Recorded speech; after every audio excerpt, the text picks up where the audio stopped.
Pada suatu hari di dalam majelis Rasulullah Sallallahu Alaihi Wasallam, seorang sahabat duduk dengan wajah penuh kegelisahan. Matanya menunduk, jemarinya saling menggenggam, seolah ada sesuatu yang berat di hatinya. Ia menghela napas, lalu dengan suara lirih, ia berkata, "Wahai Rasulullah, aku ingin bertanya, tetapi aku khawatir. Mungkin pertanyaanku ini akan membuatku semakin malu di hadapan Allah." Rasulullah tersenyum lembut. "Katakanlah, wahai saudaraku, tidak ada pertanyaan yang membuat seseorang hina jika ia bertanya untuk mencari kebaikan." Sahabat itu mengangkat wajahnya perlahan, matanya mulai berkaca-kaca. "Wahai Rasulullah, aku merasa salatku sering tidak khusyuk. Kadang aku mengingat urusan dunia, kadang pikiranku melayang entah kemana. Aku takut salatku tidak diterima oleh Allah. Apakah dengan salat seperti itu, aku tetap mendapatkan pahala?"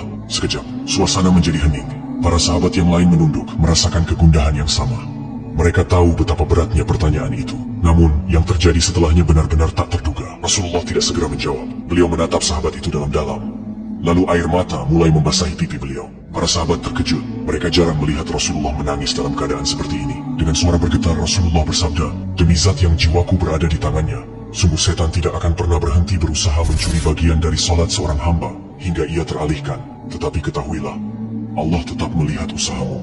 Beliau menarik napas dalam, lalu melanjutkan, "Wahai saudaraku, jika engkau meninggalkan salat hanya karena takut tidak khusyuk, maka setan akan menang. Tetapi jika engkau tetap berusaha salat meski dengan kehadiran pikiran yang mengganggu, ketahuilah, setiap kali engkau berusaha kembali kepada Allah dalam salatmu, saat itulah Allah menyambutmu." Air mata sahabat itu jatuh.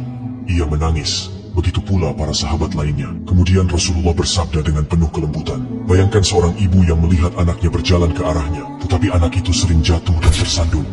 Apakah sang ibu akan marah? Tidak.